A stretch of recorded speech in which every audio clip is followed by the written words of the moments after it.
After 3 straight weeks of rollback, pump prices are set to increase again by Tuesday, May 5. The House Justice Committee approves its report on the articles of impeachment against Sara Duterte. The Supreme Court voids a Duterte-era order removing Arthur Carandang as overall deputy ombudsman. Mayon volcano ashfall affects Albay residents. And the president of Taiwan visits Eswatini to the dismay of China.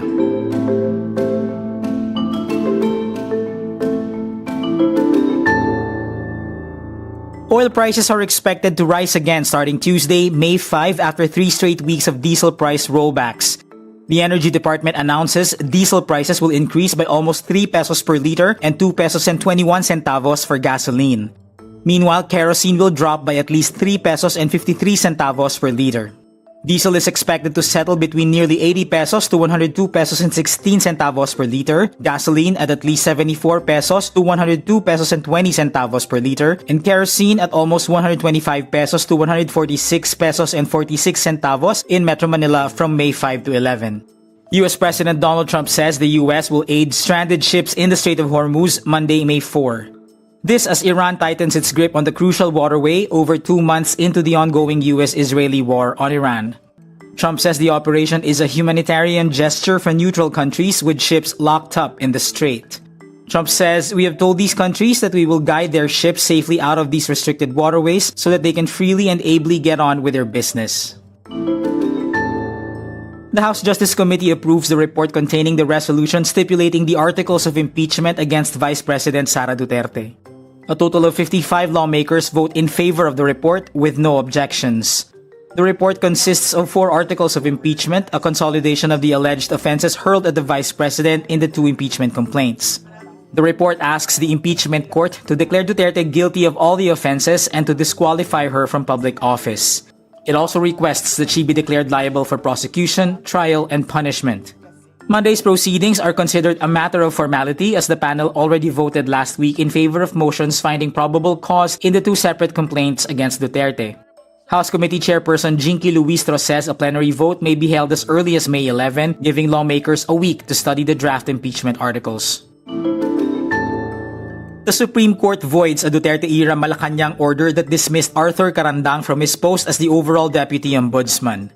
The court's 3rd division also voids the June 2019 ombudsman decision to implement the order and declare the post vacant. The SC ruled Carandang is entitled to receive the salaries corresponding to the period of his preventive suspension and dismissal. He is also entitled to his retirement benefits until his terms end. Carandang was supposed to retire in 2020. Duterte's office fired Carandang through an order on July 30, 2018. He allegedly disclosed unauthenticated documents on the bank transactions of Duterte and his family totaling 1 billion pesos, a charge Carandang denied. Thousands of residents in Albay are affected by the recent Mayon volcano ashfall Saturday, May 2. The impact of the ashfall reaches surrounding municipalities as far as San Pascual in Masbate. Officials say the number of evacuated residents is expected to increase. Albay Public Safety and Emergency Management Office Head Oscar Robert Cristobal says this is the highest recorded seismic activity by the volcano since January. He adds, a lava dome collapse occurred resulting in an ash cloud and it was accompanied by lava fountaining with lava flowing from Mayon's crater. The office also says the province will likely expand the declared danger zone after the recent eruption.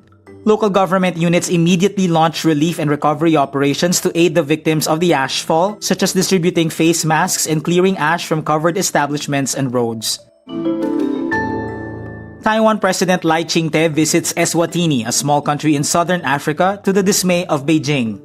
Lai tells Eswatini's king Taiwan has a right to engage with the world and no country can stop that. Lai's office calls the trip a state visit.